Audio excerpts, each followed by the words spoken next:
Question है। तो question में ये हॉरिजॉन्टल प्लेन पे रखा हुआ है वेज और पूछा गया है what is the acceleration of the wedge such that the block remains stationary with respect to the wedge. तो सबसे पहले तो सोचो वेज का एक्सीलरेशन निकालना है। अगर इसको स्टेशनरी रखना है तो वेज को इस तरफ ट्रैवल होना चाहिए या इस तरफ, ए या बी। अच्छा, कहीं ट्रैवल नहीं हुआ। अगर कहीं ट्रैवल नहीं हुआ, वेज एकदम स्टेशनरी रखा हुआ है, ठीक है, तो ये ब्लॉक का क्या होगा? ब्लॉक तो 100% नीचे आ जाएगा स्लाइड डाउन होके, जी साइन थीटा के एक्सीलरेशन से नीचे आ जाएगा। कोई दिक्कत नहीं है अगर वेज रेस्ट पे है तो अगर वेज को रेस्ट पे नहीं रखना है सो दैट हमारा ब्लॉक नीचे स्लाइड डाउन ना करे, तो वेज को एक्सेलरेट कराना पड़ेगा। अब तुम इंट्यूटिवली सोचो, वेज के रिस्पेक्ट में उसे स्लाइड डाउन नहीं होना है, सो इस तरफ जाना चाहिए या इस तरफ जाना चाहिए, ए या बी? सर एक ही तरफ जाना चाहिए। ए की तरफ। और कोई कुछ बोल रहा था हर्षिता के अलावा? सर ए ही बोल रहा था ए। ए की तरफ ए। जाना चाहिए, ठीक है। और कोई कुछ? Anyone else? हाँ सर। ए की तरफ। तो चलो, सबका इंट्यूशन कह रहा है ए की तरफ, मतलब तुम्हें आ गया, मतलब फील आ गया कि हाँ भाई सही बात है। तो सबसे पहले तो अगर तुमने इंट्यूटिवली सोच लिया है तभी अपन इस सवाल में आगे बढ़ने की स्थिति में आ पाएंगे, ठीक है। तो क्लियरली इस वेज को एक्सेलरेट होना पड़ेगा इस तरफ so that this block does not slide over it.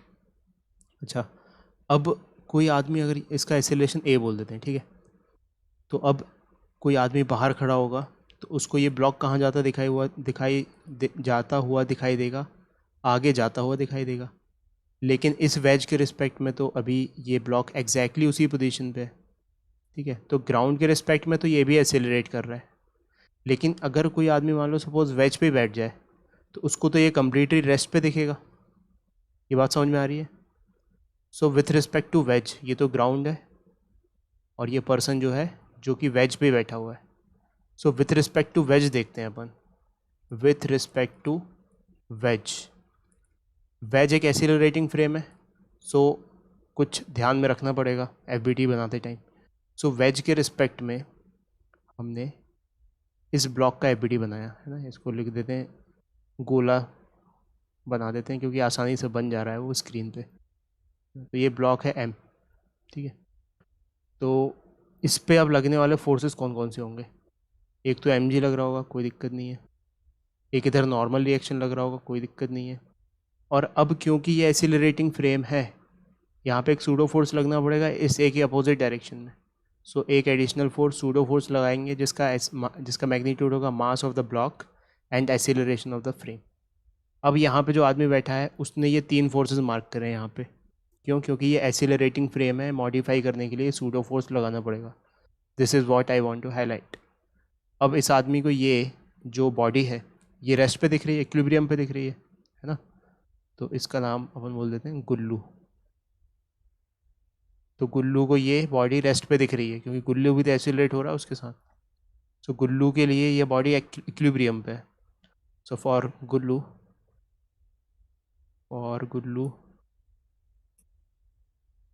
Block M is in equilibrium.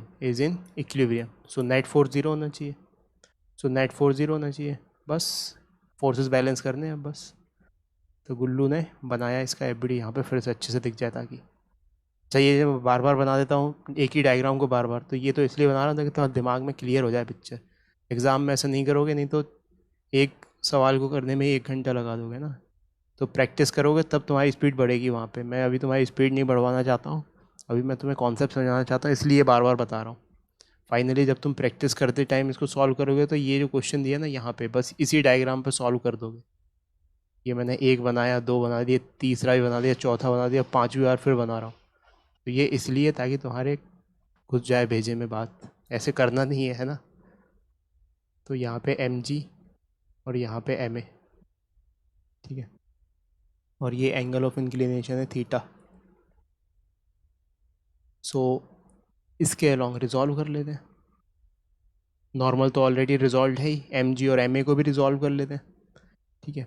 सो ये थीटा है तो ये 90 माइनस थीटा होगा और ये थीटा हो जाएगा। एक थीटा मार्क हो गया तो बस बात बन गई।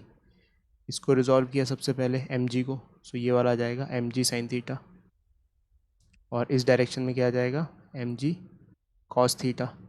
ma को रिजॉल्व करेंगे, ये वाला एंगल थीटा तो ये 90 माइनस थीटा तो ये थीटा, तो ये वाला हो जाएगा ma कॉस थीटा, और ये वाला हो जाएगा ma साइन थीटा।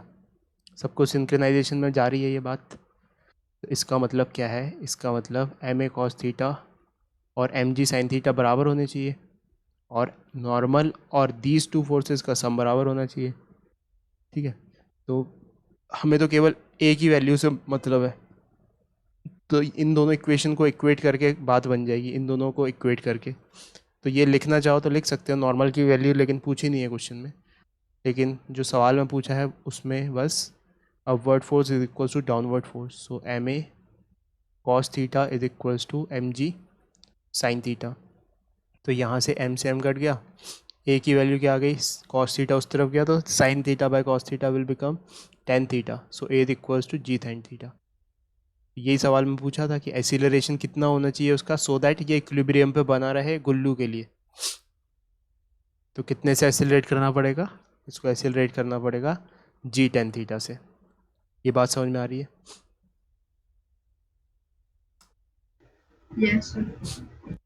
तो इसको नोट करो, और फिर मेरे अगले इसी में एक मैं सवाल तुमसे पूछना चाहूँगा कि अगर, पहले तो नोट कर लो फिर मुझे बताओ कि नोट कर लिया, फिर मैं तुम्हारे दिमाग में क्वेश्चन फ्रेम करूँगा एक।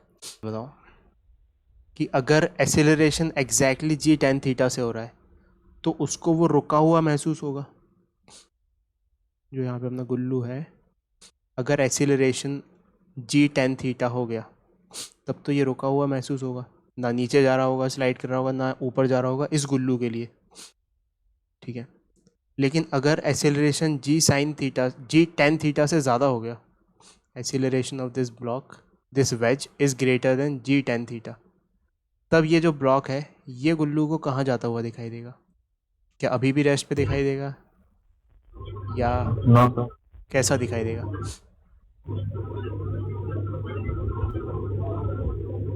सर हो सकता है कि वो उसको मतलब अपने पास आते हुए दिखे। बिल्कुल। और क्या लगता है बाकी लोगों को, हर्षिता के अलावा? तो हर्षिता ने एकदम सर सही सही जवाब दिया है कि ऊपर आता हुआ दिखाई देगा, उसको ऊपर एसिलरेट होता हुआ दिखाई देगा। क्यों? क्योंकि अब सूडो फोर्स ज़रूरत से ज़्यादा लग गया ना, एसिलरेशन देखो ज़्यादा हो गया। तो एसिलरेशन ज़्यादा हो गया मतलब ये वाला फोर्स डोमिनेट हो गया।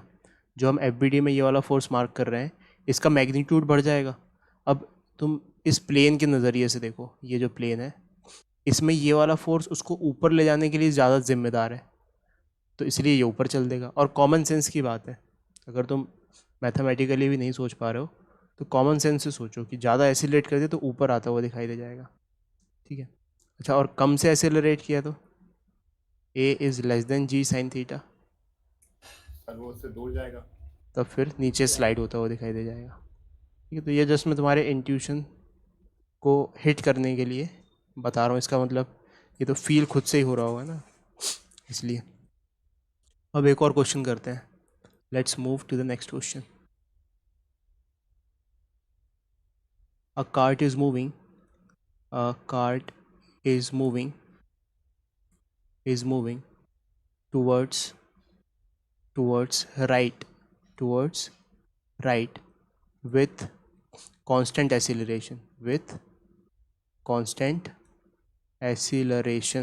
acceleration, ठीक है, and that acceleration is a, cart is moving towards right with a constant acceleration a, find angle of string, find angle of string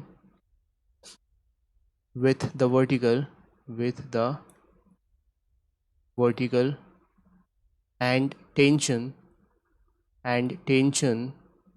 in the string. So if object is stationary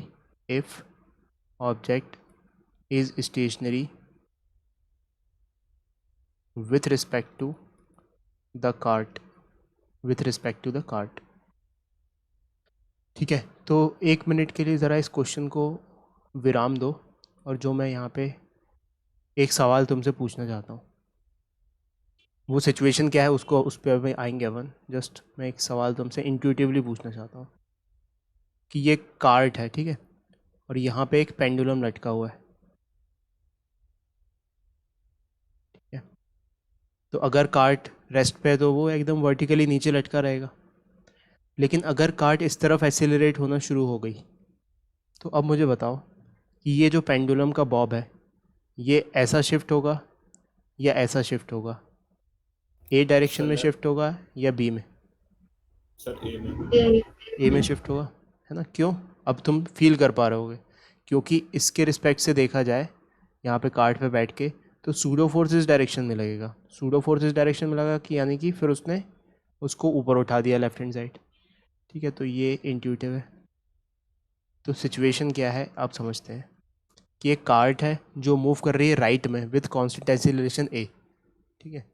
तो एक cart है यहाँ पे, here we have a cart and this cart is moving with a constant acceleration a in the right direction. So find angle of the string with the vertical and tension in the string, ठीक है, if object is stationary with respect to the car. So ये जो cart है उसमें एक pendulum लगा हुआ है तो वो इस तरफ शिफ्ट हो जाएगा, है ना, वर्टिकल के साथ। क्या लिखा है यहाँ पे? विद द वर्टिकल, और वर्टिकल ये है। सो वर्टिकल के साथ कितना एंगल बना लेगा ये? थीटा एंगल बना लेगा। ये बात समझ में आ रही है?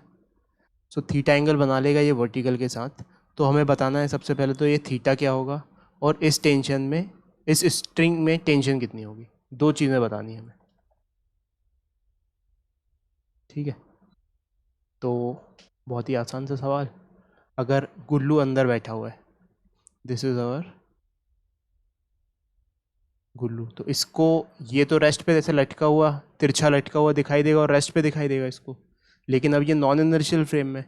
तो अगर गुल्लू एफबीडी बनाएगा विथ रिस्पेक्ट टू गुल्लू, अगर उसने एफबीडी बनाया तो इस पे कौन कौन से फोर्सेस मार्क करेगा वो? इस बॉब पर एक तो टेंशन मार्क करेगा जो उसे ऊपर की इस साइड खींच रही होगी जिस तरह पॉइंट ऑफ सस्पेंशन है, एक mg मार्क करेगा जो नीचे खींच रहा होगा, और एक एक्सेलरेशन मार्क करेगा सूडो फोर्स, है ना, मास इनटू एक्सेलरेशन। अगर इस बॉब का मास m है सो ma मार्क करेगा दैट सूडो फोर्स, क्योंकि ये नॉन इनर्शियल फ्रेम में है। क्लियर? ये बात क्लियर हुई दोस्तों? कोई डाउट तो नहीं आ रहा इसमें? हाँ सर। और उसको वो रेस्ट पे दिखाई देगा, तो ये थीटा एंगल है। सो हम यहाँ पे हमारी एक्सिस सिस्टम मार्क कर लेते हैं। ऑफ कोर्स दो तो म्यूचुअली परपेंडिकुलर हैं तो उसी डायरेक्शन में मार्क कर लेते हैं। तो ये एंगल थीटा है तो वर्टिकली अपोजिट ये एंगल थीटा होगा। और टेंशन के दो कंपोनेंट्स आ जाएंगे, एक कंपोनेंट हो जाएगा टी साइन थीटा इधर एंड टी कॉस थीटा इधर। और क्योंकि गुल्लू को ये रेस्ट पे दिख रहा है, इस पर नेट फोर्स 0 होना चाहिए, यानी कि M G is equals to T cos theta, M G is equals to T cos theta and M A is equals to T sine theta, M A is equals to T sine theta. अब इस equation से इसको divide कर देते हैं तो T से T cut जाएगा, sign theta upon cos theta, tan theta बचेगा। और यहाँ पे एम से एम कैंसिल हो जाएगा तो क्या बचेगा? Acceleration by G is equals to tan theta, यानी कि acceleration is equals to G sine theta, ठीक है। लेकिन हमें क्या फाइंड करना है? एक्सेलरेशन तो दिया है, हमें टेन थीटा फाइंड करना है। तो ठीक है, tan theta is equals to A by G, so theta is equals to tan inverse A by G, ये हो जाएगा, ठीक है। अब किसी में भी टेन थीटा उठा के रख दो तो एक वैल्यू से अपन टेंशन भी निकाल ही लेंगे, है ना। तो इस इक्वेशन को देखो और इस इक्वेशन को देखो, ठीक है। तो अपन अब टेंशन निकालते हैं। सो पहली इक्वेशन को मैं यहाँ पे लिख रहा हूँ। पहली इक्वेशन से मैंने लिखा T cos theta is equals to M G, और दूसरी इक्वेशन से लिखा T sine theta is equals to M A.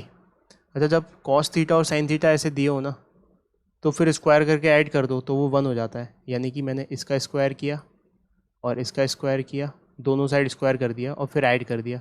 So left hand side क्या बनेगा, T square cos square theta plus T square sine square theta, और right hand side क्या बनेगा, M square G square plus M square A square.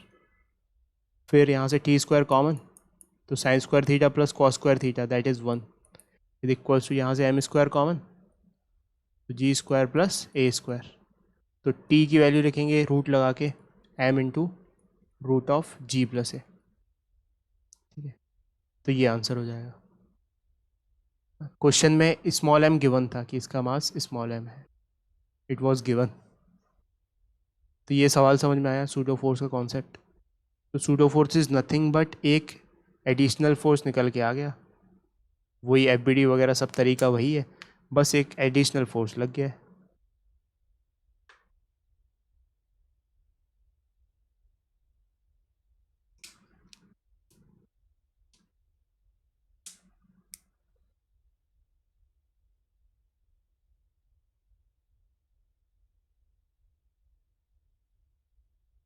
ठीक है, इसको और आसानी से ऐसे भी देख सकते थे अपन, अल्टरनेट मेथड। चलो मेथड वेथड सब सेम ही रहेंगे, एक बार तुम प्रैक्टिस कर लोगे, लेकिन एक नज़रिया ऐसा भी है इसको देखने का। मान लो ये वर्टिकल है, यहाँ से ये लटका हुआ है, सो ये थीटा है। सो एक जो फोर्स है ये क्यों लटका हुआ है वैसे तो, जैसे फॉर एग्ज़ाम्पल जब कोई एक्सेलरेशन नहीं था तब ये क्यों लटका था, क्योंकि ग्रेविटी इस तरफ थी। इफ़ेक्टिवली जिस तरफ फोर्स लगता है उसी डायरेक्शन में ये अलाइंड हो जाता है। सो नेट फोर्स किस डायरेक्शन में होना चाहिए, इस स्ट्रिंग के अपोजिट डायरेक्शन में होना चाहिए यहाँ पे, ठीक है। तो और वही टेंशन के बराबर, जैसे इस केस में टेंशन क्या होता था एम जी, यहाँ पर टेंशन निकालना है अपन को, तो फोर्स मार्क करते हैं। सो दो फोर्स मार्क कर लिए, कौन कौन से, एम जी इधर और एम ए इधर, और ये जो रिजल्टेंट है इनका एम ए और एम जी का वही टेंशन होगा। सो डायरेक्टली ऐसे भी लिख सकते थे, दोनों म्यूचुअली परपेंडिकुलर हैं। सो पाइथागोरस थ्योरम से this is M into A square plus G square is equal to tension. Tension को ऐसे भी लिख सकते थे, और इस ट्राइंगल से थीटा भी लिख सकते थे। क्या है theta, tan theta is perpendicular upon base, so that is M A by M G. So M से एम कट गया, so tan theta is equals to A by G. यहाँ से tan theta as simple as it is, बिना ज़्यादा तामझाम किए directly ऐसे भी लिख सकते थे। तो एक्चुअली किया तो वही सब है अपन ने वहाँ पे, कैलकुलेशंस वगैरह, लेकिन यहाँ पे बस ज्योमेट्रिकली देख लिया। नोट कर लो इसको।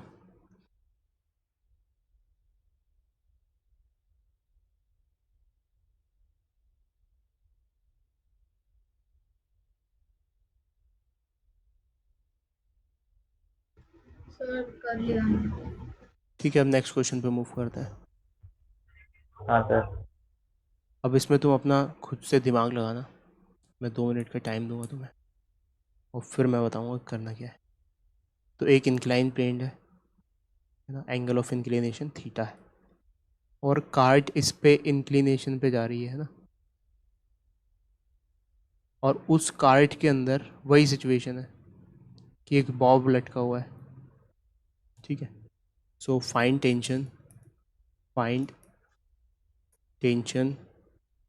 ना, इसका मास m है। Find tension in the string and angle of string with the vertical if object is stationary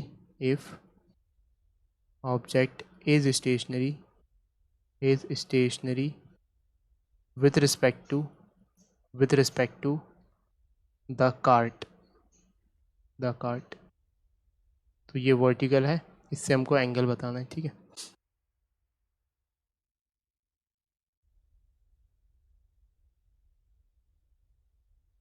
तो सोचो इसमें क्या करेंगे। सो ये स्मूथ है सरफेस, तो ये नीचे स्लाइड डाउन करेगी ग्रेविटी की वजह से। अच्छा, तो एक और मैं पॉइंट तुम्हें बता देता हूँ कि वर्टिकल जो है ग्रेविटी के साथ वर्टिकल के साथ एंगल निकालना है, मतलब कि जैसे तुम्हारे दिमाग में आ रहा हो इससे वर्टिकल लें या इससे वर्टिकल लें, तो अर्थ से वर्टिकल ले लो, और ऐसे लटक रही होगी तो ये वाला एंगल बताना है, ठीक है। तो इसको थीटा बोला है तो इसको अल्फ़ा बोल देते हैं। So we need to find alpha in this situation. अब सोचो। तो देखो सबसे पहले क्या, सबसे पहले तो सोचो कि ये कहाँ एक्सेलरेट हो रहा होगा, नीचे कितने से एक्सेलरेट हो रहा होगा, जी साइन थीटा। ये जी साइन थीटा कितने लोगों को नहीं समझ में आया कि ये जी साइन थीटा से कैसे एक्सेलरेट होगा, या आ गया समझ में? क्या मैं इतना लिख दूँ तो काफ़ी है, या पूरा सॉल्व करके बताऊँ इसको कि ये जी साइन थीटा कैसे आया? सर काफी है इसका। क्या निखिल, क्या बोल रहे हो?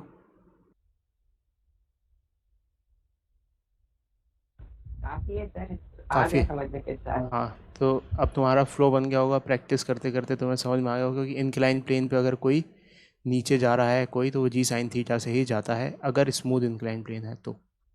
ठीक है, तो अब इसके बाद अपन ने इसका जूम्ड इन फिगर बना लिया यहाँ पे, ये कार्ड का। और फिर यहाँ पे इसका मास दिया हुआ है ना, एम, इसका मास दिया हुआ है, यहाँ पे हमने एम लगा दिया और ये एंगल अल्फ़ा है। ठीक है, तो अगर कोई अंदर बैठा होगा गुल्लू तो उसको लगेगा कि ये रेस्ट पे है, तो सारे फोर्सेस मार्क कर लेते हैं। नीचे एम जी लग रहा होगा, इधर टेंशन लग रहा होगा, और एक्सीलरेशन किस डायरेक्शन में है, एक्सीलरेशन इस डायरेक्शन में है। सो सूडो फोर्स किधर लगाएं, इसमें इसमें इसके अपोजिट लगाना पड़ेगा। सो एम ए इधर लग रहा होगा। ठीक है, तो अब ये रिजॉल्व करेगा वेक्टर्स को, तो दोनों दो फोर्स तो परपेंडिकुलर। अच्छा, ये परपेंडिकुलर है जैसा दिख रहा है, ये है नहीं परपेंडिकुलर, है ना, ये परपेंडिकुलर मत मान लेना उसको, वो तो हमें क्या पता क्या एंगल है ना, वो तो दिख रहा है परपेंडिकुलर जैसा। रुक जाओ, अच्छे से बनाता हूँ ताकि कुछ भी प्री एजम्पशन ना बन जाए दिमाग में। मान लो सपोज फिर परपेंडिकुलर बन रहा है ये लो ऐसे लटक रहा है ये बॉब, यहाँ पे एम जी, यहाँ पे टेंशन, और यहाँ पे M A. So M A क्या होगा, acceleration is G sine theta, so pseudo force is M G sine theta. अब ये परपेंडिकुलर नहीं लग रहा, ठीक है। सो इतना सब झंझट लेने की ज़रूरत नहीं है ना, इतना दिमाग तुम्हारा ट्रिप ले भी नहीं रहा होगा। कुल मिला के वही पुराना तरीका आजमा लेते अपन कि टेंशन किसको बैलेंस कर रहा होगा, इस एम जी और इस एम जी साइन थीटा के कंपोनेंट को। तो कुल मिला के इनका वेक्टर सम निकालना है जो कि इस टेंशन के बराबर आ जाएगा। ये अपना काम है, ठीक है। तो इनफ साइड, अब लगते हैं काम पे। टेंशन इस तरफ हो गया, तो अच्छे से दिख जाए इसलिए मैं इसको फिर से यहाँ बना रहा हूँ। अपना काम क्या है, बस इसका वेक्टर सम निकालना, ठीक है। सो एम जी साइन थीटा उस तरफ है और वर्टिकली डाउनवर्ड एम जी है। सो कंपोनेंट्स ले लेते हैं, एक एक्सिस ये, या ये वाली एक्सिस ले लेते हैं, इट डजेंट मैटर, कोई सी वाली भी एक्सिस ले सकते हैं। सो ये वाली एक्सिस ले लेते हैं, ये एक्स एक्सिस हो गई और इससे परपेंडिकुलर वाई एक्सिस हो गई। तो यहाँ पे हमारे पास फ्री चॉइस है कि एम जी के अलॉन्ग भी एक्सिस सिस्टम लिया जा सकता है और एम जी साइन थीटा के अलॉन्ग। तो ज़्यादा बेटर क्या रहेगा, इस पर मैं डिसाइड करना चाहता हूँ कि कौन सा ज़्यादा बेटर रहेगा। सो ज़्यादा बेटर यही वाला ले लेते हैं क्योंकि इसी के अलॉन्ग अपन से डायरेक्शन पूछा गया है। सो लेकिन उससे कोई मतलब नहीं है, फाइनल आंसर तो जो आना है वो तो आ ही जाएगा, ठीक है। तो ये हो गया अपना एंगल ऑफ इंक्लिनेशन थीटा है, यानी कि इधर से हॉरिजॉन्टल से फाइनली ये वाला एंगल थीटा है। सो ये थीटा हो जाएगा, ठीक है। सो हम कंपोनेंट लेंगे जब, तो इधर कौन सा कंपोनेंट आएगा, इधर कंपोनेंट आएगा एम जी साइन थीटा का भी कंपोनेंट, कॉस वाला। So M G sine theta cos theta. और इधर कौन सा कंपोनेंट आएगा, इधर आएगा एम जी साइन थीटा यानी कि साइन स्क्वायर थीटा, ठीक है। अब नेट इन दोनों का देखा जाए इफेक्टिवली तो ये कहाँ लग रहा है, ये ऊपर लग रहा है और ये नीचे लग रहा है। साइन थीटा 1 से कम होता है, मतलब इफेक्टिवली नीचे ही लग रहा है। So net force is M G minus M G sine square theta, so this is 1 minus sine square theta. और इस तरफ वाला फोर्स क्या है, इस तरफ वाला फोर्स है M G sine theta into cos theta, so M G sine theta into cos theta. अच्छा, एक बात हमें जानते हैं कि M G 1 minus sine square theta is nothing but cos square theta, so इसको लिख देंगे M G cos square theta. अब यहाँ से अपन ने इसका निकाला रिजल्टेंट, वही टेंशन को काउंटर कर रहा होगा, ठीक है। और जितना एंगल इसके साथ है वर्टिकल का, मतलब इसको बोल देते हैं अल्फ़ा, तो ये भी अल्फ़ा होगा। तो सबसे पहले तो टेन अल्फ़ा कैलकुलेट कर लेते हैं। Tan alpha is this thing upon this thing, perpendicular upon base, so tan theta is perpendicular, perpendicular मतलब ये वाली चीज़, यानी कि M G cos square theta, नहीं सॉरी ये वाली चीज़, ये है ना परपेंडिकुलर टू, तो M G sine theta cos theta. अच्छा सॉरी, टेन अल्फ़ा है, it's not tan theta, tan alpha. Tan alpha is ये वाली चीज़, ये वाली चीज़ है ये वाली चीज़, यानी कि M G sine theta cos theta divided by M G cos square theta, M G cos square theta. एक कॉस थीटा से एक कॉस थीटा कट गया, एम जी से एम जी कट गया, तो टेन अल्फ़ा की वैल्यू कितनी आ गई, sine theta upon cos theta, that is tan theta. So यानी कि alpha is equal to theta, मतलब जितने एंगल ऑफ इंक्लिनेशन पे ये थीटा बन रहा है उतना ही एंगल ऑफ इंक्लिनेशन यहाँ पे निकल के आएगा। अल्फ़ा और थीटा बराबर आ गए यहाँ से। अब टेंशन भी फाइंड करना है।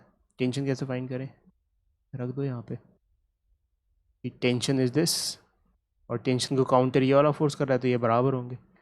ये क्या है, इन दोनों का रिजल्टेंट, इसका और इसका, सो इसको बोल देते हैं tension is equals to M G, तो common, M G common, under root of इस चीज़ का स्क्वायर, यानी कि sine square theta cos square theta plus इस चीज़ का स्क्वायर, यानी कि cos to the power 4 theta, ठीक है। अब कॉस स्क्वायर थीटा कॉमन ले लिया यहाँ से, so M G cos square theta बाहर निकल के आएगा तो कॉस थीटा हो जाएगा।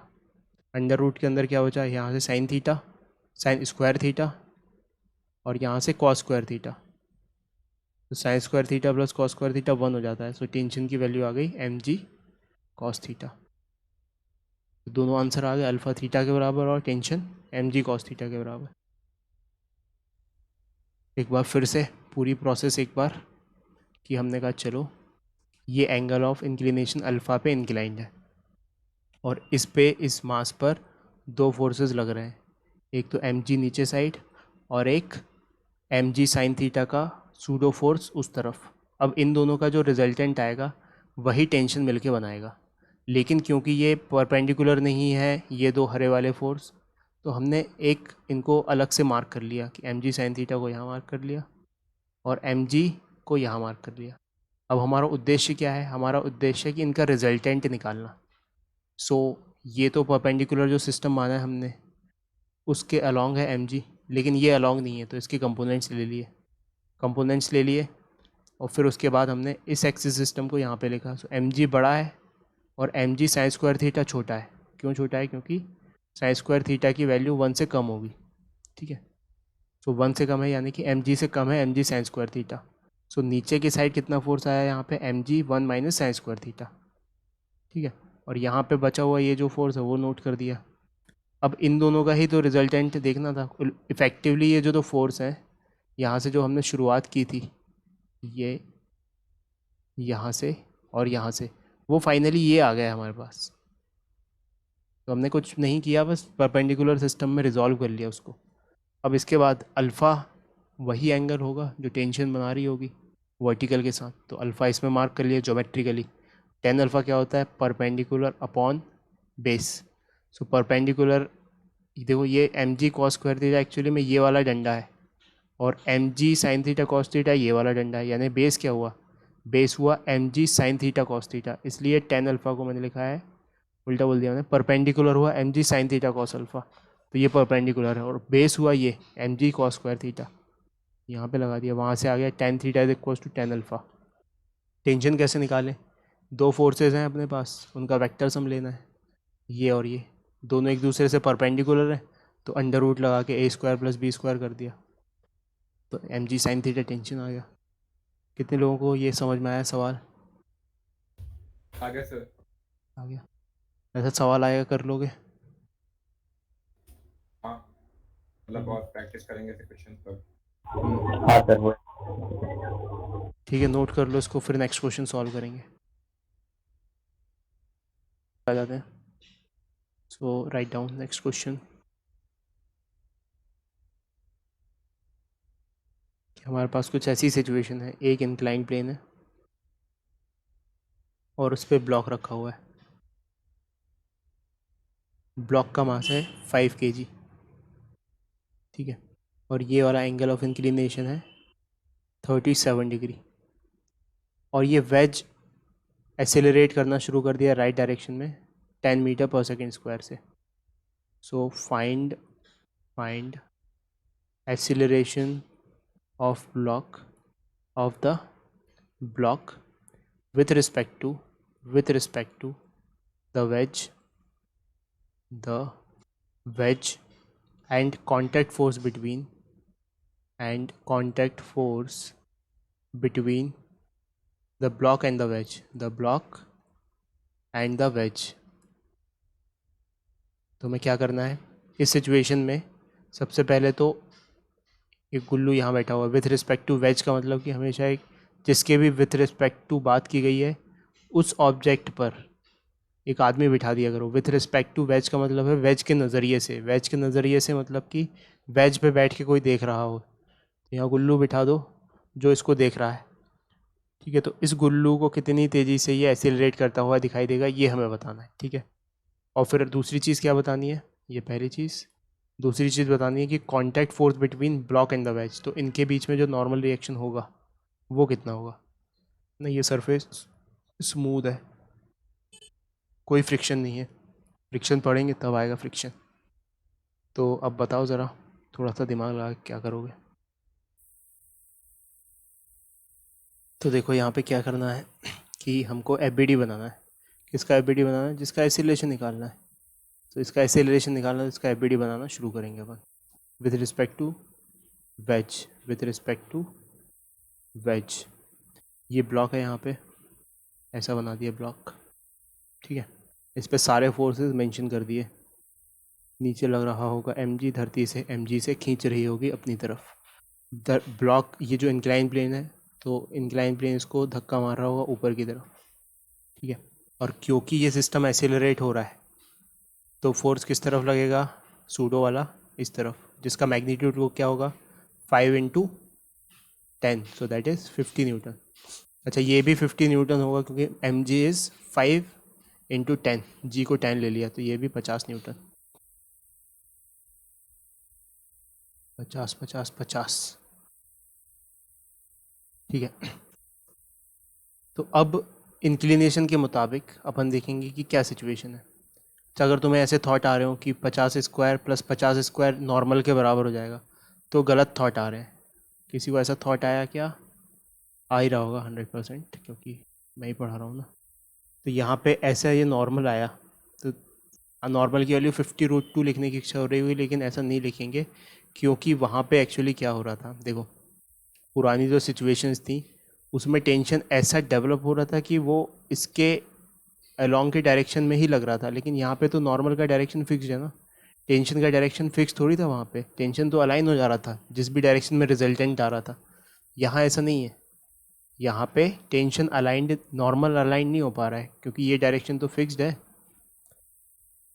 100% टेंशन को इस प्लेन से परपेंडिकुलर लगना ही पड़ेगा, है ना, 37 डिग्री पर।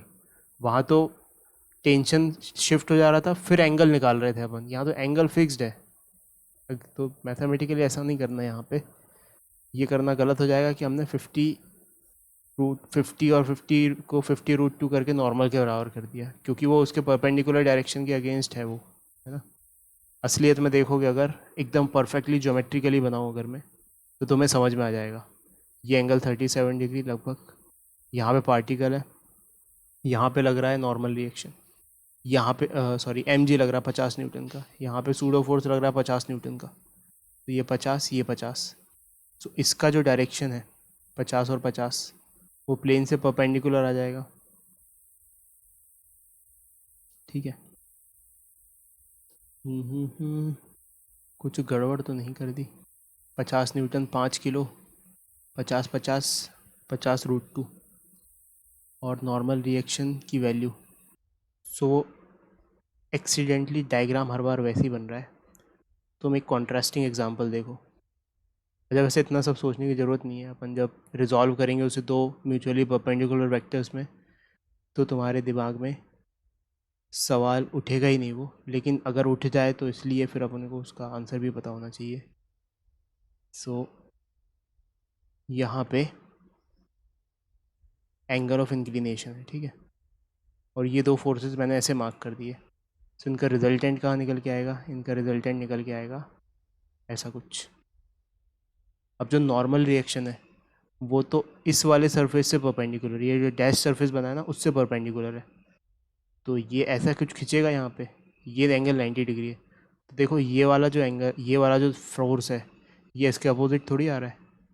अब वहाँ तो कंडीशन ही ऐसी थी कि बॉल थी वहाँ पे और टेंशन एडजस्ट हो जा रही थी, तो वो टेंशन उसी के अलॉन्ग आ जा रही थी।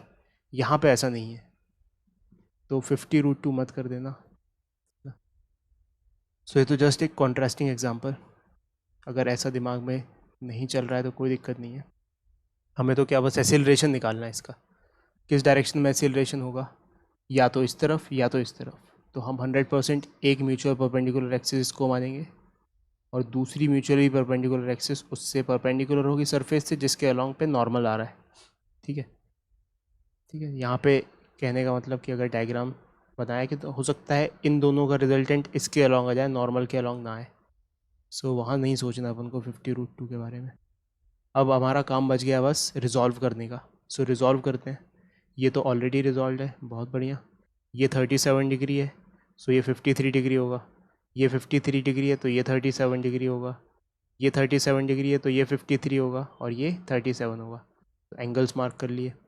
अब mg का रिजोल्यूशन देख लेते हैं। इस 50 को एक तो इस तरफ रिजॉल्व करेंगे, that will be 50 sine 37 degree, और एक नॉर्मल को इस तरफ रिजॉल्व करेंगे, एक 50 न्यूटन को इस तरफ रिजॉल्व करेंगे, वो होगा 50 cos 37 degree.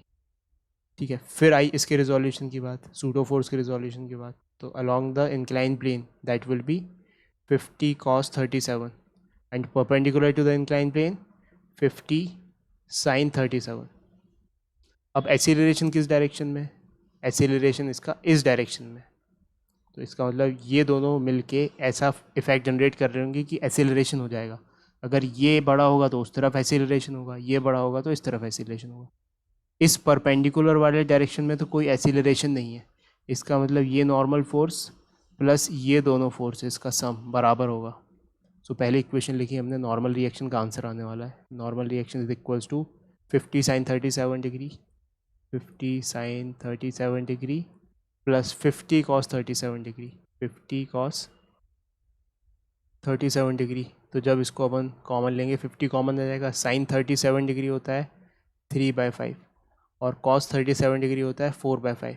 So this is 7/5। So this is 50 into 7/5। ये आया 70 न्यूटन। ठीक है, फिर उसके बाद नेट एक्सीलरेशन के लिए जब सॉल्व करने बैठेंगे अपन, तो 50 तो दोनों में सेम ही है। कॉस 37 बड़ा होता है साइन 37 से, यानी कि ऊपर वाला फोर्स डोमिनेटिंग होगा, यानी कि एक्सीलरेशन इस तरफ होगा। सो न्यूटन्स का सेकेंड लॉ ऑफ मोशन लगा देंगे। F net is equals to M A, that is 50 cos 37 degree minus 50 sine 37 degree is equals to M A. M कितना है इस ब्लॉक का? 10, और एक्सीलरेशन निकालना है वही हमें। ठीक है, तो यहाँ से लिख दिया 50 common, 4/5 minus 3/5 is equals to 10 A. फिर सॉल्व किया तो यहाँ से आया 4 माइनस 3 इज़ 1, 1/5, 5 से 50 कटा तो 10। सो लेफ्ट हैंड साइड बन गया 10 इज इक्वल्स टू 10 ए। तो यहाँ से ए की वैल्यू आ गई 1 मीटर पर सेकेंड स्क्वायर। तो ऊपर स्लाइड होगा ये with respect to wedge with the acceleration of 1 meter per second square. ये आ रही है बात समझ में? एक बार कैलकुलेशन चेक करने दो। 4 माइनस 1 कितना होता है? 4 माइनस 3 1 होता है, सो 1/5। हाँ सही है।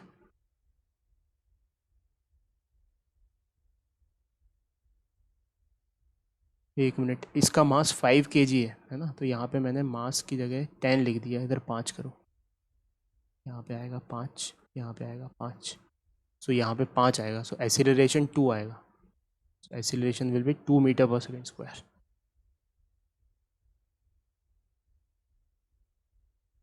तो ये थोड़े से मतलब हेक्टिक क्वेश्चंस हैं, लेकिन वंस, क्योंकि मैं इतना ओवर एक्सप्लेन कर रहा हूँ तुम्हें, इसलिए हेक्टिक लग रही है। एक बार तुम्हें कॉन्सेप्ट समझ में आया तो ये बहुत ही तेज़ी से सॉल्व होंगे, जिसके लिए तुम्हें सेल्फ प्रैक्टिस करनी पड़ेगी। इस टाइप के बहुत सारे क्वेश्चन सॉल्व करने पड़ेंगे, तब इसमें फ़्लो बन जाएगा। सो तुम्हारा टारगेट है आज का कि तुम इससे रिलेटेड क्वेश्चन सॉल्व करो। ठीक है, अब अपन नेक्स्ट टॉपिक पे मूव कर जाते हैं, which is friction. So write down next topic, friction. ठीक है, वैसे तो ये अपने आप में ही चैप्टर है एक अलग से एच.सी. वर्मा में, लेकिन ये न्यूटन्स लॉज ऑफ मोशन के अंदर ही आता है, क्योंकि it is also a type of force. तो फ्रिक्शन कब जनरेट होता है ये समझते हैं अपन। तो फ्रिक्शन जब दो बॉडीज़ कांटेक्ट में आती हैं तब जनरेट होता है। अच्छा, एक बात और बताई गई थी नॉर्मल रिएक्शन के बारे में भी, कि नॉर्मल रिएक्शन भी तब जनरेट होता है जब दो बॉडीज़ कांटेक्ट में आती हैं। तो एक्चुअली नॉर्मल और फ्रिक्शन रिलेटेड ही हैं। नॉर्मल और फ्रिक्शन दोनों मिलके ही कंप्लीट एंटायर कांटेक्ट फोर्स बनाते हैं। ठीक है, सो this is a type of contact force, सबसे इम्पॉर्टेंट बात। और कब ये पिक्चर में आता है, जब दो बॉडीज़ की मूव करने की रिलेटिव टेंडेंसी शुरू होती है। अगर कोई बॉडी ऐसे रेस्ट पे रखी हुई है किसी सरफेस पे, है ना, हॉरिजॉन्टल सरफेस पे, और उसकी कोई टेंडेंसी ही नहीं है मूव करने की, तब फ्रिक्शन पिक्चर में नहीं आता। फ्रिक्शन तभी पिक्चर में आता है जब टेंडेंसी टू मूव होती है ना। टेंडेंसी टू मूव कर भी जाए तो भी चलेगा, तो भी आ जाएगा फ्रिक्शन। रफ सरफेस होना चाहिए। सो इसमें लिखो when two bodies are kept in contact, electromagnetic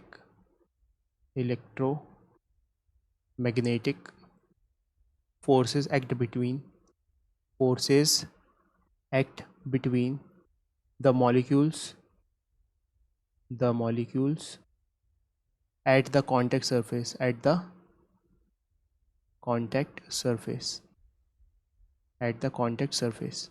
thus each body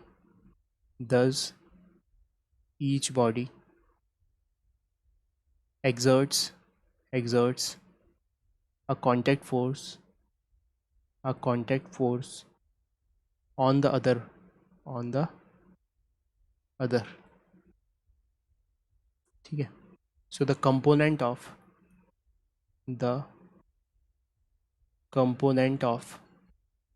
contact force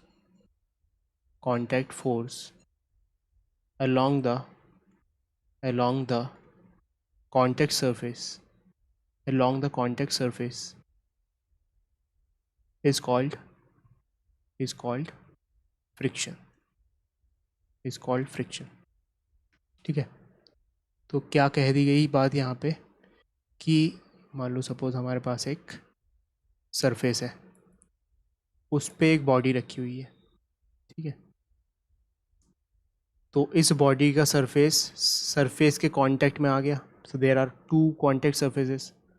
सो इसकी मान लो कुछ टेंडेंसी है मूव करने की। क्यों टेंडेंसी है? वो कोई धक्का मार रहा होगा उसमें, so it has a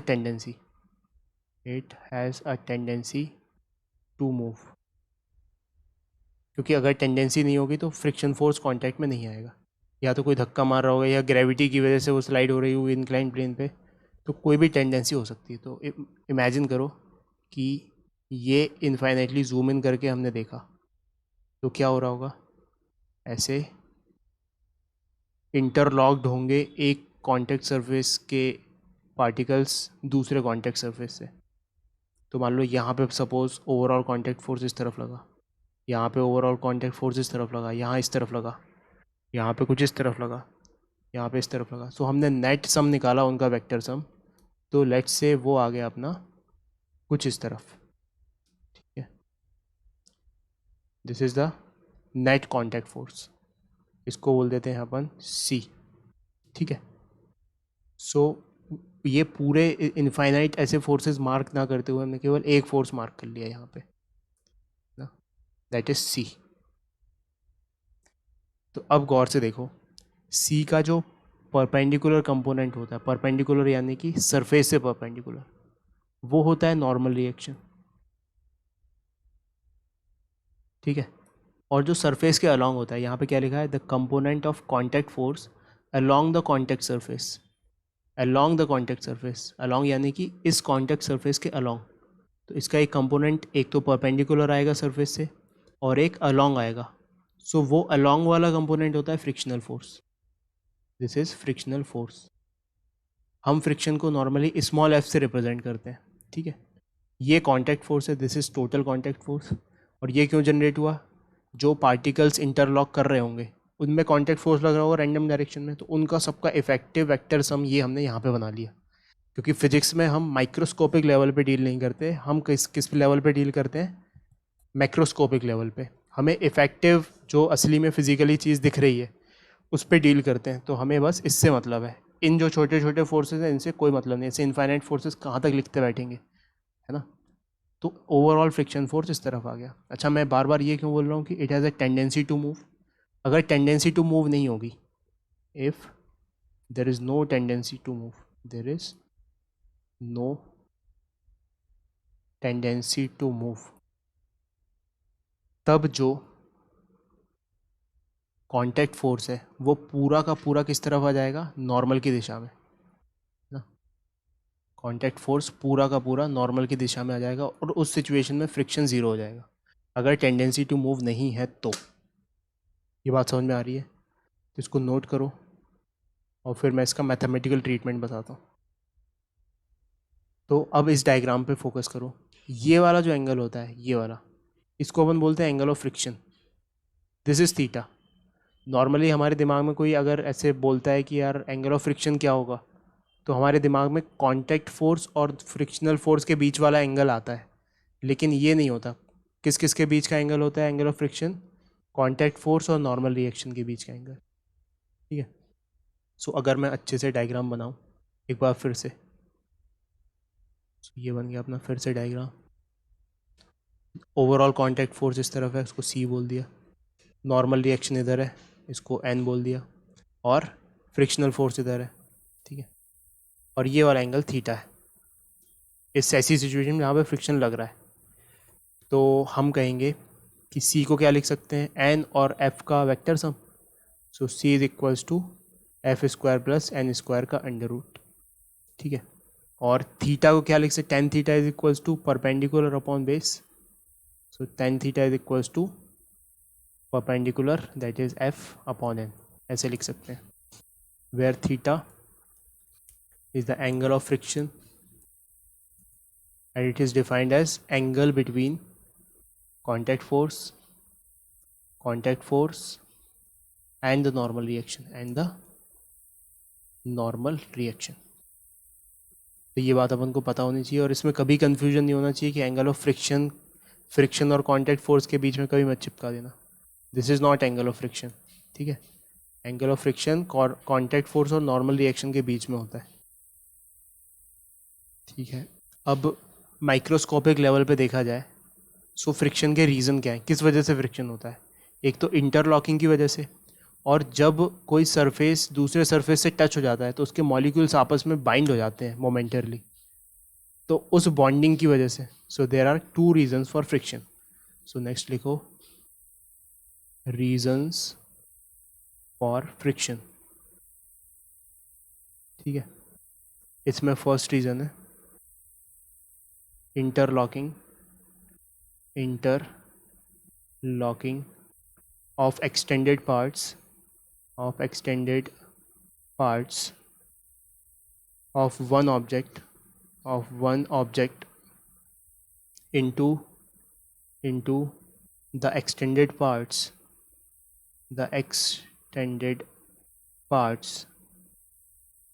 of the other object. Second, bonding between the molecules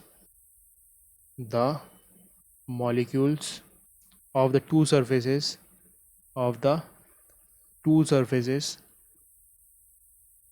in contact. तो ये चीज़ हमें समझनी है जस्ट. अब फ्रिक्शन के दो टाइप होते हैं, है ना. एक होता है काइनेटिक फ्रिक्शन और एक होता है स्टैटिक फ्रिक्शन. स्टैटिक फ्रिक्शन और काइनेटिक फ्रिक्शन के बीच में एक इंटरमीडिएट, एक मोमेंटरली, एक ज़रा सा वो आता है, linear line of division, that is limiting friction. लेकिन उसको पढ़ने की तुम्हें अभी ज़रूरत नहीं है. तुम तो अभी बस इतना समझो, there are two kind of forces. So frictional forces are of two kind. So next point में लिखो,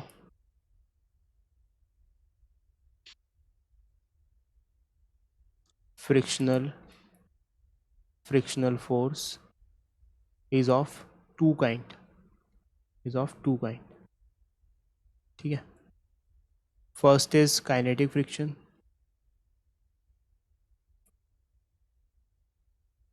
and second is static friction. तो सबसे पहले अपन काइनेटिक फ्रिक्शन समझते हैं. हालांकि बुक में पहले अपन ने पहले स्टैटिक समझा था, लेकिन स्टैटिक थोड़ा सा कॉम्प्लेक्स है. काइनेटिक बहुत इजी है. काइनेटिक की एक फिक्स्ड वैल्यू होती है ना.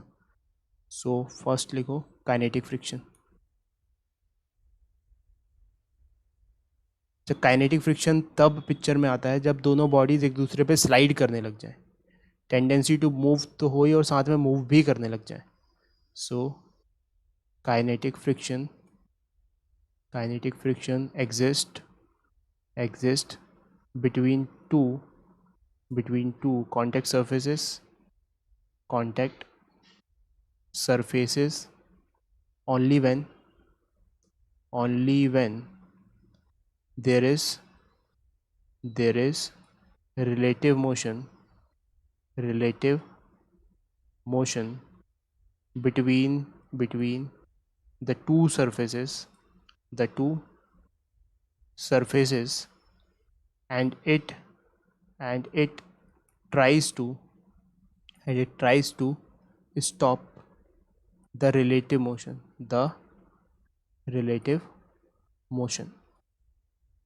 ठीक है. तो क्या बात कही गई यहाँ पे कही गई काइनेटिक फ्रिक्शन तभी पिक्चर में आएगा जब रिलेटिव मोशन हो दो कॉन्टैक्ट सरफेसेस के बीच में, और उस रिलेटिव मोशन को स्टॉप करना चाहता है ये काइनेटिक फ्रिक्शन. तो जैसे फॉर एग्जांपल एक रफ सरफेस है, ध्यान से सुनना, और यहाँ पे एक ब्लॉक है जो इस पर स्लाइड कर रहा है. ठीक है.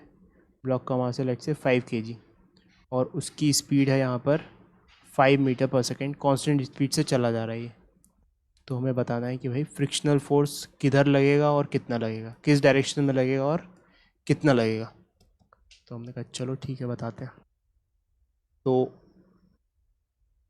सबसे इम्पॉर्टेंट बात कि इसका मोशन किस तरफ हो रहा है, इस तरफ. तो काइनेटिक फ्रिक्शन इसको स्टॉप करना चाहेगा. ठीक है. फ्लोर तो रेस्ट पे, फ्लोर तो कहीं मूव नहीं हो रहा. तो काइनेटिक फ्रिक्शन किस तरफ लगेगा, इस तरफ. तो डायरेक्शन डिसाइडेड हो गया है ना. काइनेटिक फ्रिक्शन को हम एफ सबस्क्रिप्ट के से डिनोट करेंगे ना, तो एफ के बोल देते हैं इसे. तो kinetic friction will be applied या will be existing on the opposite direction हो जिस तरफ मोशन हो रहा है इस सिचुएशन में. ठीक है. तो ये किस पे लग रहा है, ये ब्लॉक पे लग रहा है ना. सो ब्लॉक के नज़रिए से देखा जाए तो फ्रिक्शन काइनेटिक वाला किस तरफ लग रहा है, इस तरफ. क्यों लग रहा है इस तरफ, क्योंकि ब्लॉक असलियत में उस तरफ मूव कर रहा है, इस वजह से. ठीक है. और ग्राउंड के रिस्पेक्ट में अगर ग्राउंड पे लगाना है सेम काइनेटिक फ्रिक्शन तो वो लगेगा इस तरफ, एक्शन रिएक्शन पेयर. ठीक है. तो ये डायग्राम बना लो.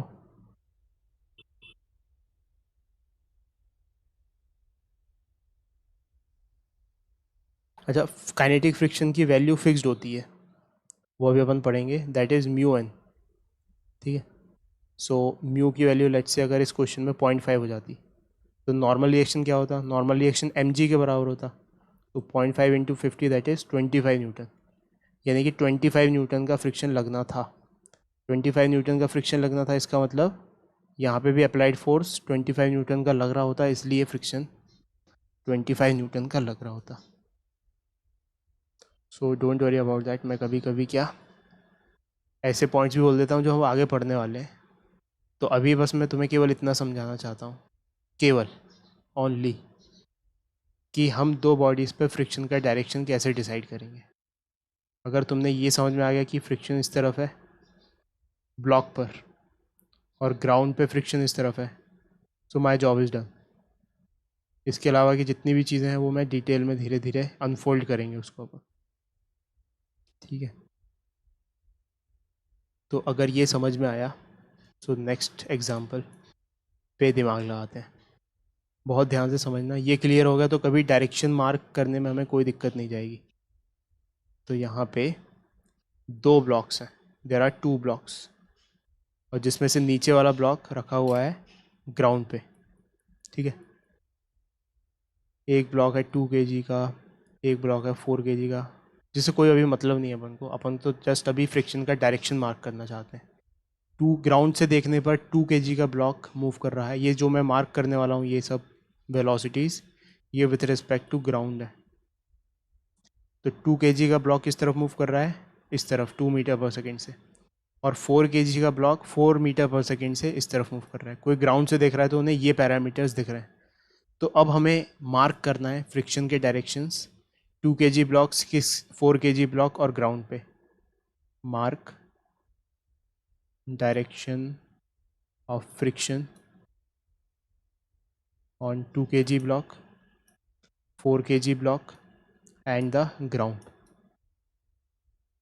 जिसने सही आंसर दिया उसको मिलेगी टॉफ़ी। सो जिस तरफ रिलेटिव मोशन हो रहा है उसके अपोजिट में लगेगा काइनेटिक फ्रिक्शन, और mind the word relative motion. So देखो ये 2, अगर हम इसके रिलेटिव देखें, मान लो सपोज यहाँ पे बैठ गया कोई, इस सरफेस पे बैठ गया, ठीक है, तो उसको ये ब्लॉक कहाँ जाता है वो दिखाई देगा, उसको तो पीछे जाता हुआ दिखाई देगा, क्योंकि ये खुद ही वो आगे जा रहा होगा तेज़ी से। So with respect to this surface, Gullu यहाँ बैठा है अभी, ठीक है, तो उसको ये 2 से पीछा जाता हुआ दिखाई देगा, और ये रेस्ट पे दिखाई देगा जिस सरफेस पे वो बैठा है।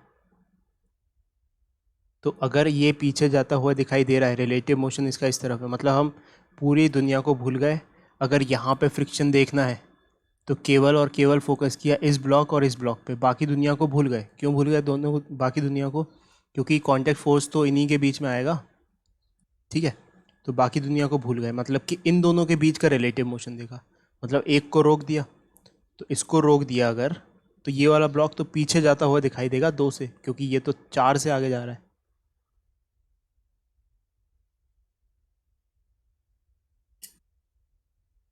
तो इस पे फ्रिक्शन फोर्स किस तरफ आएगा, जिस तरफ जा रहा है ये उसके अपोजिट। तो ये बन गया F1 बोल देते हैं इसको, ठीक है। तो इसका रिएक्शन पेयर इस पे किधर लगेगा, इस वाले ब्लॉक पे लगेगा, इस तरफ, इसको F1 बोल देते हैं, ठीक है। अब बात कर लेते हैं इस कॉन्टैक्ट सरफेस की। तो अब पूरी दुनिया को भूल गए, केवल ये 4 kg वाले ब्लॉक और ग्राउंड को देखा। सो ये ग्राउंड के रिस्पेक्ट में कहाँ जा रहा है, ये ग्राउंड के रिस्पेक्ट में ही जा रहा है आगे, ये ग्राउंड रेस्ट पे है ना। इसका मोशन इस तरफ है, कितने से, 4 मीटर पर सेकेंड से। सो फ्रिक्शन किस तरफ लगेगा इसमें, इसके अपोजिट, यानी कि इस तरफ। इसको बोल देते हैं कुछ F2। तो F2 का रिएक्शन फिर ग्राउंड में कहाँ लगेगा, F2 के अपोजिट, जो इस पे लग रहा है उसके अपोजिट। तो यहीं पे मार्क करना है अगर, सो इस पे मार्क कर देंगे हम F2 इस तरफ, और ग्राउंड पे मार्क कर देंगे F2 इस तरफ। क्या ये समझ में आया दोस्तों, रिलेटिव मोशन वाला चक्कर? ठीक है, अगर ये समझ में आया तो अब मैं तुम्हें एक विशाल सवाल देने वाला हूँ, जो अगर परफेक्टली समझ में आया है तो तुम कर ही डालोगे। 1 बाय 1 देखते हुए चलना पड़ेगा बस आगे, आराम से, धीरे धीरे। सो ये डब्बा, डब्बे के नीचे एक और डब्बा, उसके नीचे एक और डब्बा, उसके नीचे एक और, कितने हो गए, 4 हो गए। 5 बना लेते हैं एक और यहाँ पे ग्राउंड, ठीक है। और विथ रिस्पेक्ट टू ग्राउंड में अब इन सबकी वेलोसिटीज़ मार्क करने वाला हूँ। इनके मासेस कुछ भी, उनसे कोई फ़र्क नहीं पड़ता, नाम लिख लेते हैं बस। ये ए है, ये बी है, ये सी है, ये डी है, ये ई है। With respect to ground, with respect to ground A की वेलोसिटी इस तरफ है 2 मीटर पर सेकेंड, बी की वेलोसिटी इस तरफ है 4 मीटर पर सेकेंड, सी की वेलोसिटी इस तरफ है 6 मीटर पर सेकेंड, डी की वेलोसिटी इस तरफ है 1 मीटर पर सेकेंड, और ई की वेलोसिटी भी इस तरफ है 3 metre per second. So mark direction of forces, direction of frictional forces, है ना, बाकी तो मार्क नहीं करने, केवल frictional forces. Direction of friction on all the blocks and the ground सभी पे रिलेटिव मोशन हो रहा है, वो तो दिख ही रहा है जिस प्रकार का एग्जाम्पल दिया हुआ है, तो काइनेटिक फ्रिक्शन ही लगेगा। तो कुल मिला के mark the direction of kinetic friction on the blocks and the ground. तो तुम तेज़ी से कर दो, फिर मैं एक्सप्लेन करूँगा तो देखना कि किस तरफ लग रहा है। So take your time. तो ऊपर से शुरू हो जाओ। सबसे पहले गुल्लू को यहाँ बिठा दो, ठीक है। तो ए का एफ बनाते हैं। एफ मतलब केवल फ्रिक्शन ही मार्क करना है उस एफ में, ठीक है। तो ये वाला किधर जा रहा है, ये वाला उधर जा रहा है, तो इसको तो अपन ने स्टॉप कर दिया, यानी कि ये तो और ज़्यादा तेज़ी से उधर जा रहा होगा। सो दैट मीन्स इसका डायरेक्शन ऑफ मोशन इस तरफ है, तो फ्रिक्शन किस तरफ मार्क होगा, इस तरफ। सो F1 बोल देते हैं इसे, ठीक है। फिर ऑब्वियस सी बात है, बी वाले ब्लॉक पर फ्रिक्शन का डायरेक्शन इसका रिएक्शन पेयर इधर लगेगा, क्योंकि इसके रिस्पेक्ट में इसका रिलेटिव मोशन इस तरफ हो रहा होगा, ठीक है। फिर आ गए हम सी पे, तो बी और सी को देखा। सो सी के रिस्पेक्ट में ये पीछे जा रहा होगा, क्योंकि इसकी स्पीड कम है। इधर ये 6 से जा रहा है लेफ्ट में, ये 4 से जा रहा है, सो ये पीछे जा रहा होगा 2 से, बी। तो मतलब डायरेक्शन ऑफ मोशन सी के रिस्पेक्ट में उस तरफ है। सो इन दोनों के बीच में अगर F2 बोलते हैं इसे, तो F2 किस तरफ मार्क करें, इस तरफ। ये बात समझ में आई। सो C जो बनेगा उसमें F2 का रिएक्शन फिर इधर लग जाएगा, ठीक है। फिर आ गए अपन D और C के बीच में। D और C के बीच में किसको रोकना है, D को। तो ये तो क्लियरली दिख रहा है कि अपोजिट डायरेक्शन में मूव कर रहे हैं, यानी कि D के रिस्पेक्ट में ये उधर ही मूव करेगा। तो उधर मूव करेगा तो C पे फ्रिक्शन फोर्स उस तरफ लगेगा। तो सी पे फ्रिक्शन फोर्स डी की वजह से इस तरफ लग गया, जिसको बोल दिया हमने F3। और डी पे कहाँ लग जाएगा, डी को यहाँ बना लेते हैं। डी पे F3 का reaction pair will be in opposite direction. अब डी और ई के बीच में देख लेते हैं। सो डी और ई के बीच में देखने के लिए ई पे बैठ गए। सो ये 3 से आगे जा रहा है और ये 1 से ही जा रहा है, तो ये पीछे जाता हुआ दिखाई देगा, यानी कि मोशन किस तरफ है, ये F3।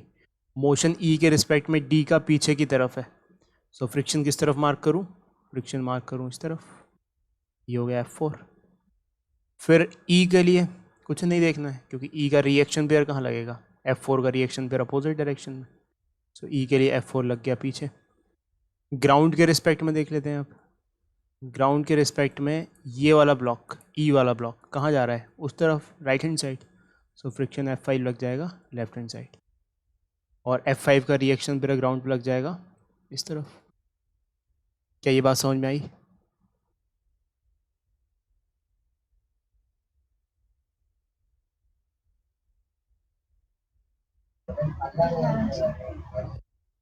ठीक है, तो नोट कर लो इसको। तो हमेशा बॉटम लाइन, जिस तरफ रिलेटिव मोशन हो रहा हो कांटेक्ट सरफेस का, मतलब एक कांटेक्ट सरफेस से दूसरे के नज़रिए से दूसरे कांटेक्ट सरफेस को देखेंगे, और जिस तरफ मोशन हो रहा हो उसके अपोजिट फ्रिक्शन फोर्स चिपका देना है, काइनेटिक वाला। स्टैटिक में ऐसा नहीं कर सकते, स्टैटिक में अभी अपन देखेंगे, थोड़ा सा कॉम्प्लेक्स हो जाता है, ये इजी है जस्ट। सो एक क्वेश्चन सॉल्व करते हैं। कि हमारे पास एक इंक्लाइंड प्लेन है जो कि रफ है और थीटा एंगल पे इंक्लाइंड है, ठीक है।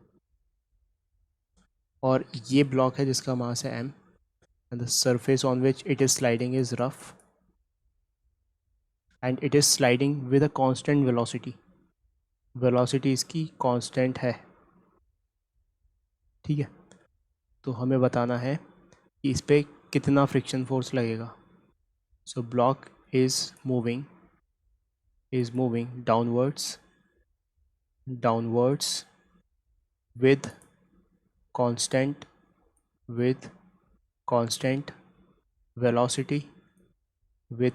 velocity on an inclined surface.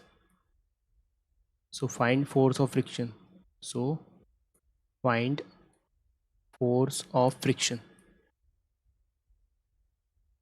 ठीक है। तो स्लाइड करेगा तो 100% काइनेटिक फ्रिक्शन ही लगेगा ना, तो किस डायरेक्शन में लगेगा ये डिसाइड करो, और कितना लगेगा ये भी डिसाइड करो। तो क्या हिंट है यहाँ पे हिंट है कि वेलोसिटी कांस्टेंट है। वेलोसिटी अगर कांस्टेंट है तो एक्सीलरेशन कितना होगा, बताओ हर्षिता। अगर वेलोसिटी कांस्टेंट है तो एक्सीलरेशन कितना होगा?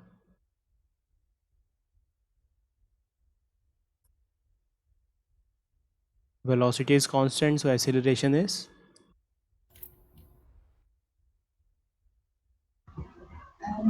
सर बताओ अक्षत। वेलोसिटी कांस्टेंट है तो एक्सीलरेशन कितना होगा? तो जीरो ज़ीरो। वेलोसिटी कांस्टेंट यानी कि एक्सीलरेशन ज़ीरो। तो एक्सीलरेशन ज़ीरो तो नेट फोर्स कितना होगा? ज़ीरो, है ना। सो वेलोसिटी कांस्टेंट है तो इससे हमने जजमेंट किया कि एक्सीलरेशन ज़ीरो होगा।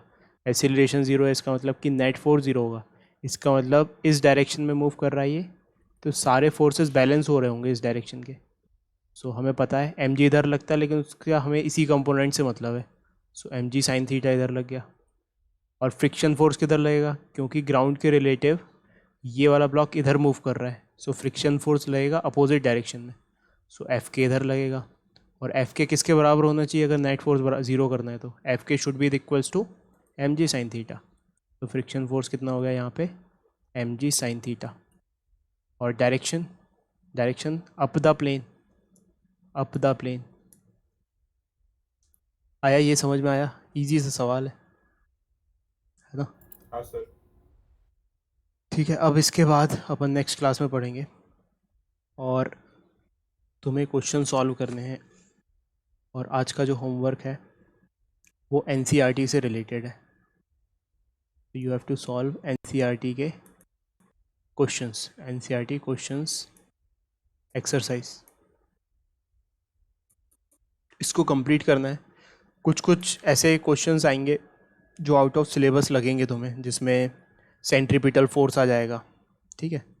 तो अपना दिमाग का इस्तेमाल करते हुए अब कुछ चीज़ जो तुमने लगा है कि पढ़ी नहीं है तो उसको छोड़ देना है ना, उसमें ज़्यादा खर्च मत करना टाइम, क्योंकि अनटिल चीज़ नहीं पता रहेगी तब तक कैसे सवाल हल होगा। लेकिन ऐसा भी नहीं कि थोड़ी सी लिमिट पुश करना, हो सकता है वो पढ़ी हो हमने बस घुमा फिरा के दूसरे फॉर्म में हो। तो स्प्रिंग से रिलेटेड, रस्सी स्ट्रिंग से रिलेटेड, पुली से रिलेटेड जितने भी क्वेश्चंस आ रहे हैं जो तुमने पढ़ चुके हो उनको सॉल्व करना, उनमें टाइम स्पेंड करना और पूरी एक्सरसाइज आज कंप्लीट कर लेना, ठीक है। फिर नेक्स्ट क्लास में मिलते हैं अपन। Bye bye. Bye sir.